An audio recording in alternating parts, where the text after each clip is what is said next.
സിറിയയിൽ നിന്നും വന്ന ഒരു റെഫ്യൂജി, അയാൾക്ക് അവിടെ സിറ്റിസൺഷിപ്പ് ഉണ്ട്, 24 വയസ്സുള്ള ചെറുപ്പക്കാരൻ.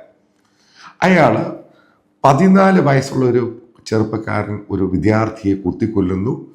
ഏകദേശം 12ഓളം പേരെ സീരിയസ് ആയിട്ട് ഇൻജേർഡ് ആക്കുന്നു, കൊല്ലാൻ വേണ്ടി കുത്തിക്കൊല്ലുന്നു. ഇയാളെപ്പറ്റി പോലീസും പറയുന്നത്, അവിടുത്തെ ഭരണാധികാരികളും പറയുന്നത്, ഇസ്ലാമിക് ISIS ടെററിസ്റ്റ് ഓർഗനൈസേഷനുമായിട്ട് വലിയ വർക്ക് ചെയ്യുന്ന രീതിയിലാണ് സോഷ്യൽ മീഡിയയിലൊക്കെ വർക്ക് ചെയ്യുന്നത്. ഇത് വലിയ പ്രശ്നമായി. കാരണം നിങ്ങൾക്കറിയാം എന്താണ് ജർമ്മനിലുണ്ടായത്, അത് കഴിഞ്ഞ് പല രാജ്യങ്ങളിലും ഉണ്ടായി, ജർമ്മനിൽ അടുപ്പിച്ചുണ്ടായി. ജർമ്മനിലുണ്ട് അതേ സ്വഭാവം തന്നെയുള്ള, കാരണം നേരത്തെ ഒരു ചെറുപ്പക്കാരനെ കുത്തിക്കൊല്ലുന്നു, ഒരു അഫ്ഗാൻകാരൻ, അതേപോലെ തന്നെയാണ് ഇവിടെ ഓസ്ട്രിയയിലും ഉണ്ടായിരിക്കുന്നത്. മനസ്സിലാക്കേണ്ട പ്രധാനപ്പെട്ട പോയിന്റ്, ഓസ്ട്രിയയിലുള്ള far right movement, political movement, അവർക്ക് കഴിഞ്ഞ പ്രാവശ്യം ഏകദേശം 28% വോട്ടുകളാണ് കിട്ടിയത്. അതായത് മെജോറിറ്റി കിട്ടിയാലും മറ്റുള്ള പൊളിറ്റിക്കൽ പാർട്ടികളുമായിട്ട് ചേർന്നാണ് ആ രാജ്യം ഭരിക്കുന്നത്.